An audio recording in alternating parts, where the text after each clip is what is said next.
Hey, hi, it's Carolyn. It's been a while, and so I just wanted to hop into here today.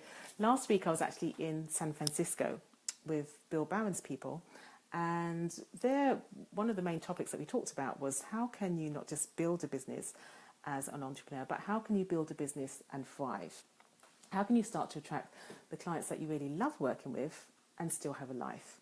And so one of the questions that I'd asked you before I left was, what are the things that you struggle with? What are the biggest struggles that you have when you have tried to attract clients into your business using video?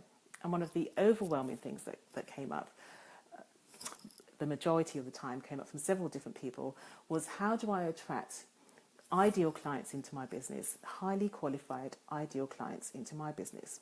And so that's the question that we're asking today. How can you start to attract highly qualified clients into your business?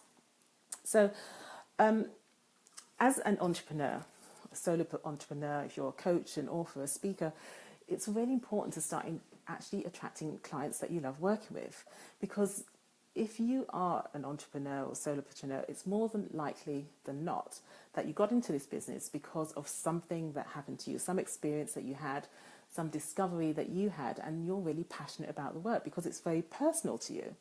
And so what happens when we start to attract clients that don't really resonate with us is they can start to suck the life out of us. You know, there's people who question the work that you do, who, you know, they don't value your time or they don't respect the work that you do. And then it can start to lead to you doubting yourself. And then of course they're not actually doing the work, and so they're not getting the results. And so this whole thing kind of leads to like a downward spiral, which is what we don't want for you. And so today we're going to ask that question. How can you start to attract more highly qualified leads into your business? So who am I? My name's Carolyn Shadrach, and I'm the co-founder of Core Story Branding and the author of the Client Attraction Code. Now, we work with successful authors, coaches, and speakers who are ready to be seen as the expert in their field. And we help them get the visibility that they need to create a wildly successful business on their own terms. Now, I'm a certified life coach and certified digital marketer, and for more than 20 years, I worked with Fortune 500 companies, helping to build their brands and build their brand message stories as a successful fashion designer based in New York. And now I actually work with entrepreneurs and help them to build their brand stories and get their message out so that they can start to attract more clients.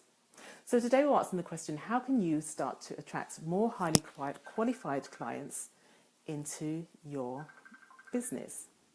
Now, so there's actually 3 important questions that you always want to ask before you start to touch live or press go on any video that you want to make. And the first question that you want to ask is, who do I want to serve? Now, it's a simple question. Who do you want to serve? But so often entrepreneurs don't drill down deep enough to really get to the meat of that question. Who is it that you want to serve? I want to give you an example. One of the clients that we worked with, she'd actually been in business for more than 20 years. And she worked with people who had food sensitivity. So in her mind, when she came to work with us, she was very clear about who she wanted to work with. But as we worked with her, she started to drill down even deeper into getting clarity about who her ideal clients actually were. And she realized as she went through the process, not only did she start to get more clarity about who she wanted to work with, but also about the value that she brought to the marketplace.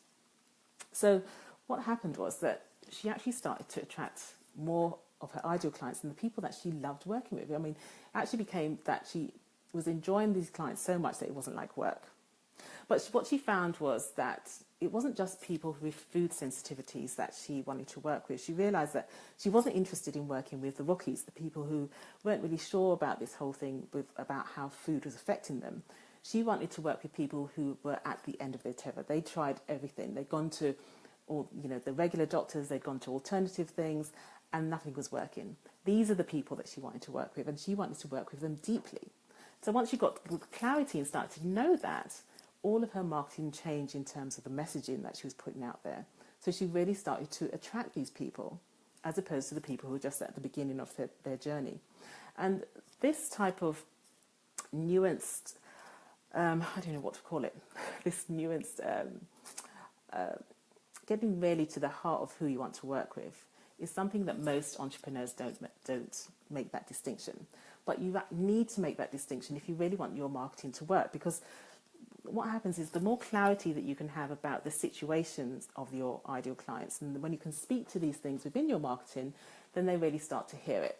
And so that's what's going to really start to drive you to really start to attract more clients that you actually want to work with, clients who are actually qualified and have the traits that you want to have, because you start to have more clarity about who you want to work with. So the number one question that you want to ask yourself is, who do I want to serve? Now, the second question that you want to ask is, what value do you deliver to the marketplace? Now, I know that a lot of people have a lot of resistance about drilling down and niching down. In fact, the whole word niche might be a trigger, and they kind of think, oh my God, I can't do this. But I want to tell you what happens when you actually start to really drill down and get clarity about who you want to work with, because you start to be seen as the expert within your field. And it's not that you're just seen as the expert in your field, because you actually become the expert in your field because you have narrowed down. You start to know everything about these people, right?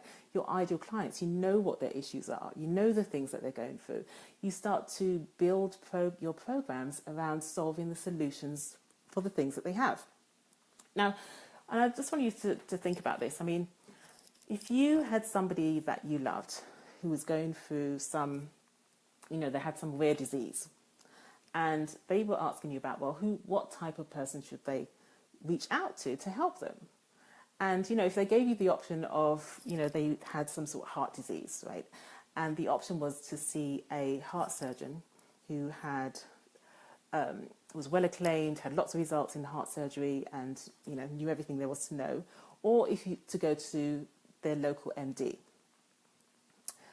Who would you advise them to go to? Now, obviously, you're going to advise them to go to the specialist.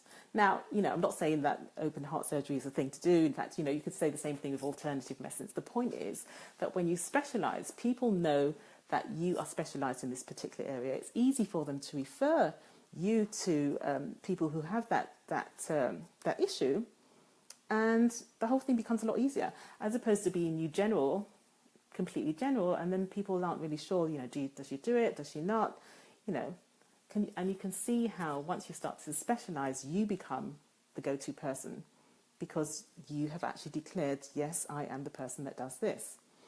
And so organically your business starts to grow, because people they start to understand what you do, and it's easier for them to refer you as a specialist. And it's also easier for you to become the specialist in your work, because now you're concentrated in one area, instead of having to be all things to all people and kind of know everything and be like a jack of all trades. You actually are the specialist in one area. So the second thing to ask yourself is, what value do you bring to the marketplace? And now, as you do become more specialized, then it becomes obvious about the value that you bring, because it's your specialty. So the third question that you want to ask is, can you clearly articulate the value that you bring to the marketplace? Now, this is something which I know a lot of people who are holistic healers and deal with various modalities have a lot of problems with, because often when we talk about the work that we do, what happens is we talk about how we do it. And the idea is you don't want to talk about the how, because your prospects aren't interested in the how, they're interested in where you're going to get them. Where are you going to get them, the destination that they want to get to? And so that's really what you want to talk about.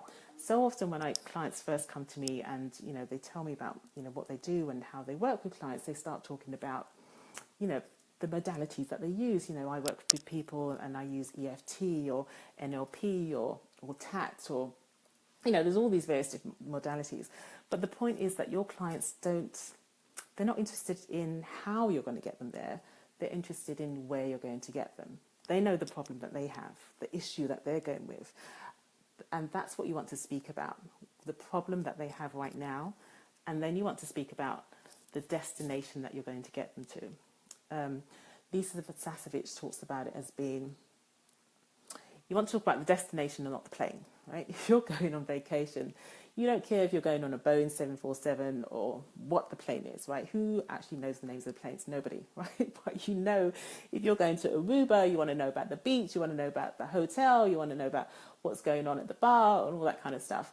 And so you really want to start talking about the destination. So to get back to the question that we asked originally, how do you start to attract more highly qualified clients into your business, the type of clients that you really want to work with? And so the number one thing that you want to do is to get clear on who you want to serve. Who do you want to work with? The second question you want to ask is, what is the value that you bring to the marketplace? What makes you different from everybody else out there? And the third question that you really want to get clear on is, how can you articulate the value that you bring to the marketplace? And remember, it's not about the plane, it's about the destination. So I hope you found value in this. I'm going to hop off now, but if you did find value, I want to invite you to go over to our training that we have. It's some free training. We'll actually go deeper into some of these things that we just talked about. And so you can go over to corestorybranding.com and you can register for some free training that we have there. And that's it. That's it for me. Thanks for being here. I hope you did get some value from it, and I'll see you again next time. Thanks.